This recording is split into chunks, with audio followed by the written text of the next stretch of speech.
Well, the DA is calling on COGTA and KZN to intervene following the failure to mitigate against the impact of natural disasters. This in relation to the massive floods that swept through Ladysmith on Christmas Eve, killing at least 22 people, with 6 still unaccounted for. DA Shadow Deputy Minister of Cooperative Governance and Traditional Affairs, Mr. Jacques Smalle, joins us for more. Compliments to you, Jacques. Thank you so much for joining us. Tell us more about this request for COGTA to intervene in KZN following, of course, the natural disasters in KwaZulu-Natal. Good evening. Yeah, this follows the Democratic Alliance questions said that there were only 2 provinces, namely Gauteng and the Western Cape, that were rescue ready for urban search and rescue services, and that puts KZN at risk. And we are aiming to prevent any sort of future risk assessment and contingency plans that we require the minister to put into place. And it's normally the first 48 hours that when a disaster occur, that puts the disaster teams on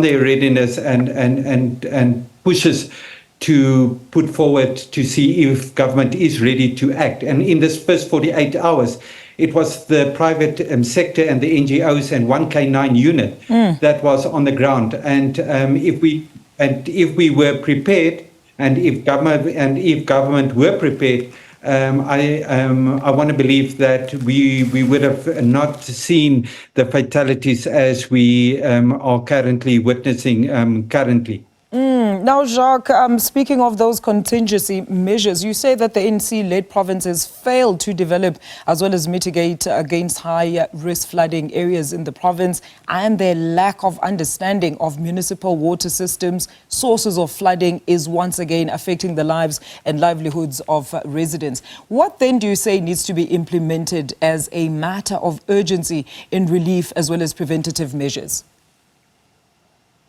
Currently, COGTA do not maintain any dedicated annual deployment budgets in cases of serious disasters, first of all. And we need to look at that. Secondly, we need to look at the skills levels of various technicians on various aspects of rescue services. And we need to update those rescues skill sets.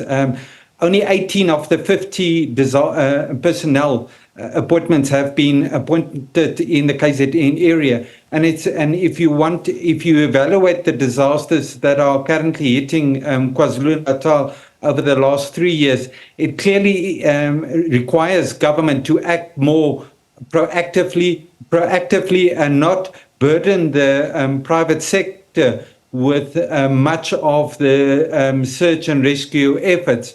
It's clearly coming forward now that government hasn't got the actual skill set to actually deal with the disasters, and we now need to have a far more dedicated approach on a national level, in making sure that all 9 provinces receive the necessary support, but more so in our coastline municipalities and provinces as well. And Jacques, I mean, the issue seems to be that lack of preparedness, yet those disasters have happened before, meaning valuable lessons should have long been learned. Talk to us about this.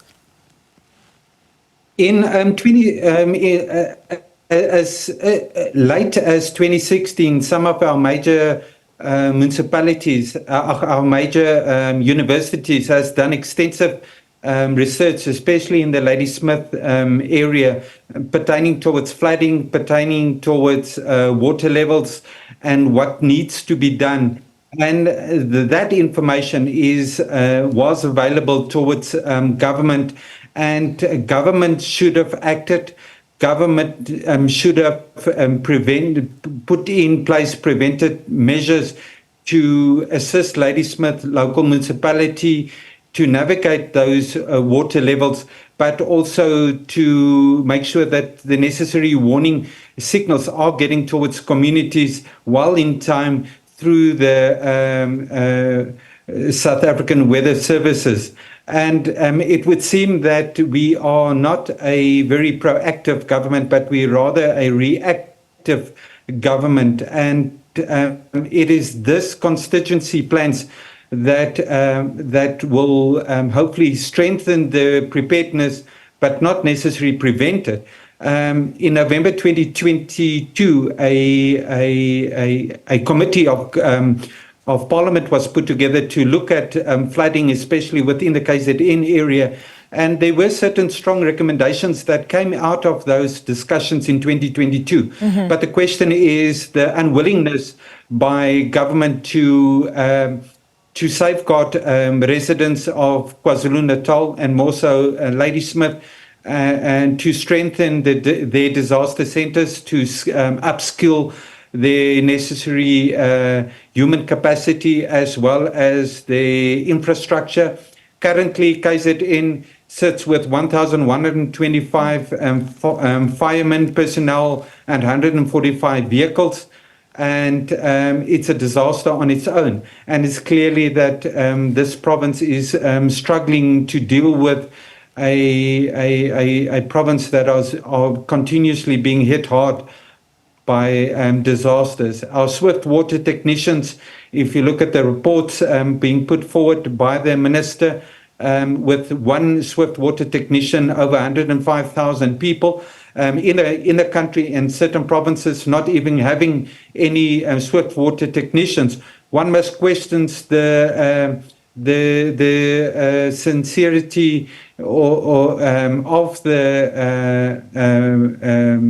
COGTA in order to deal with disasters.